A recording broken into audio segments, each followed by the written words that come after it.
Students, हम बात करेंगे एटॉमिक एब्जॉर्प्शन स्पेक्ट्रम की। एटॉमिक एब्जॉर्प्शन स्पेक्ट्रम क्या होता है, हम देख लेते हैं। स्पेक्ट्रम हमने कहा था कि बैंड ऑफ कलर्स या वेवलेंथ होता है।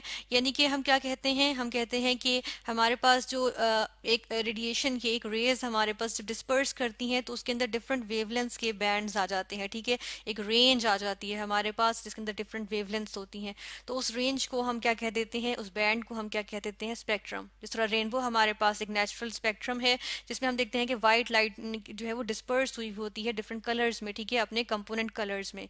तो इस तरह वो हमारे पास स्पेक्ट्रम होता है। फिर एटॉमिक एब्जॉर्प्शन स्पेक्ट्रम, एटॉमिक किस वजह से वर्ड यूज किया हमने साथ, इसलिए क्योंकि हम ये एटॉमिक स्पेक्ट्रम की एक टाइप पढ़ रहे हैं। ठीक है, जिस तरह से हमने पहले बात कर चुके हैं एटॉमिक स्पेक्ट्रम क्या है। एटॉमिक स्पेक्ट्रम हमने कहा था ना कि अगर हम रिकॉल करें कि लाइन स्पेक्ट्रम या एटॉमिक स्पेक्ट्रम में हमारे पास डिस्टिंक्टिव लाइंस आ जाती हैं, यानी कि जो डिस्टिंक्ट करती हैं एक एलिमेंट को, यानी कि बिल्कुल डीएनए फिंगरप्रिंट्स की तरह एक एलिमेंट के ये फिंगरप्रिंट्स होते हैं। ठीक है, उसको डिटेक्ट करने के लिए ये यूज़ किए जा सकते हैं। ठीक है, और हमने दो टाइप्स देखी थी। एक टाइप में हम देख रहे थे कि लाइट बैकग्राउंड पे डार्क लाइंस आई थी, और दूसरे टाइप हमने देखी थी कि डार्क बैकग्राउंड पे लाइट कलर्स आए थे। ठीक है, लाइट हमारे पास लाइंस आई थी।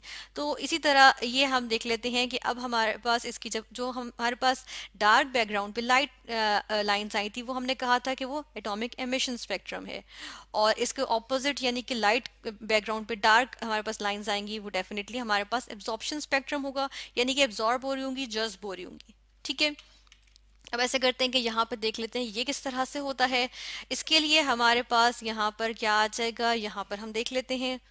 फर्ज करें यहाँ पर मैं बना लेती हूँ एक लाइट सोर्स बना लेती हूँ। ठीक है, फर्ज करें मेरे पास यहाँ पर एक बल्ब था। ठीक है, ये एक बल्ब है, और इसके अंदर चलें इसको थोड़ा ठीक करके बनाएंगे। ये एक बल्ब है मेरे पास। ठीक है, और ये क्या हो रहा है, ये जी रोशन हुआ, इसके अंदर से जो है वो क्या निकलेंगी, रेडिएशंस निकलेंगी। ठीक है, यहाँ से इसमें से निकल रही हैं रेडिएशंस। ठीक है, अब जब रेडिएशंस निकली तो उसके बाद क्या होगा कि मेरे पास यहाँ पर एक सैंपल मौजूद होगा। ठीक है, यहाँ पर हम बना लेते हैं एक सैंपल। फर्ज करें ये मेरे पास एक कंटेनर है, इसके अंदर मैंने सैंपल लिया हुआ है। सैंपल किस तरह से लिया है, सैंपल मैंने लिया है कि मैंने इसके अंदर जो है गैस ले ली है। ठीक है, जो मेरा सैंपल था वो सॉलिड में था, मैंने उसको जो है वो क्या किया, उसको गैसियस स्टेट में लिया, यानी कि उसको वोलेटिलाइज कर लिया।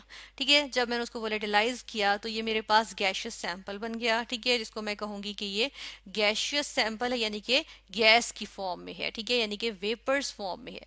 अच्छा, इसमें किया गया। ठीक है, इसमें जाके क्या हुआ, कुछ रेडिएशंस जो थी वो एब्जॉर्ब हो गई। ठीक है, कुछ रेडिएशंस एब्जॉर्ब हो गई, और बाकी यानी कि गैस है ना, कोई भी मैटर है वो रेडिएशंस तो एब्जॉर्ब कर सकता है। इवन हमारी बॉडी भी तो रेडिएशंस एब्जॉर्ब करती है। तो यही हुआ, इसने भी कुछ रेडिएशंस एब्जॉर्ब कर ली। ठीक है, एज अ रिजल्ट हमारे पास यहाँ से जो है वो फ्यू रेडिएशंस जो है वो जो कि एब्जॉर्ब नहीं हुई थी ना, वो इसने जो है वो रिलीज कर दी। ठीक है, अब ये जो रिलीज हुई थी, ये क्या हुआ आगे जो है वो हमारे पास क्या चीज आ गई, डिटेक्टर आ गया। या इसके बाद हमारे पास डिटेक्टर आ गया है। ठीक है, अब डिटेक्टर में क्या है, डिटेक्ट होंगी ये जो हमारे पास सिर्फ जो रिलीज हुई है ना, अब ये वाली डिटेक्ट होंगी। ठीक है, यानी कि अब वो देखेगा कि कौन कौन सी जो है वो एब्जॉर्ब हो गई हैं, यहाँ पे कौन कौन सी लाइट जो है वो यहाँ पर नहीं आई है। इस तरह से होगा। ठीक है, और उसके बाद एज अ रिजल्ट हमारे पास यहाँ पर क्या आ जाएगा, एक स्पेक्ट्रम आ जाएगा। अब देखिए स्पेक्ट्रम जो है ना, वो जो यहाँ पर हमारे पास हासिल होगा, जिस तरह से यहाँ पे इसको मैं नीचे बना देती हूँ। ठीक है, और क्या करते हैं कि हम इस एरो को यहाँ से पॉइंट कर देते हैं नीचे की तरफ। ठीक है, इसको मैं पॉइंट करती हूँ नीचे की तरफ कि ये मेरे पास जो है वो क्या आ गया, एज अ रिजल्ट स्पेक्ट्रम आ गया है। अब ये जो स्पेक्ट्रम है, देखिए इसमें जो डार्क लाइंस हैं, ये हमें डार्क लाइंस नजर आ रही है ना इसमें।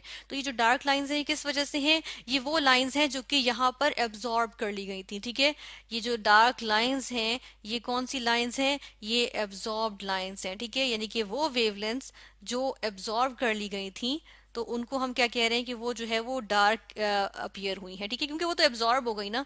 तो अब क्या है, यहाँ पे हमें पता चला कि इस एलिमेंट की कैरेक्टरिस्टिक पता चल जाएगी हमें इस तरह से कि ये जो डार्क डार्क लाइंस आएंगी, ये शो करेंगी कि अच्छा हम जब इनकी वेवलेंथ चेक करेंगे तो हमें पता चल जाएगा अच्छा ये इस एटम का या इस एलिमेंट की जो है वो कैरेक्टरिस्टिक लाइंस हैं, और उससे हम उस एलिमेंट को या एटम को आइडेंटिफाई कर लेंगे। ठीक है, तो ये हमने क्या देखा है, एब्जॉर्प्शन स्पेक्ट्रम, जिसमें हमने देखा कि जो एब्जॉर्ब्ड लाइंस होती हैं ना वो डार्क अपीयर होती हैं क्योंकि वो एब्जॉर्ब कर ली गई हैं। बाकी पूरी जितनी भी है वो वेवलेंथ देखिए हमारे पास लाइट बैकग्राउंड आ गया, और उसके अंदर वो जो जो पर्टिकुलर थी, जो कैरेक्टरिस्टिक लाइंस थी वो डार्क अपीयर हो रही क्योंकि वो एब्जॉर्ब हो गई थी, उनकी वेवलेंथ एब्जॉर्ब हो गई थी।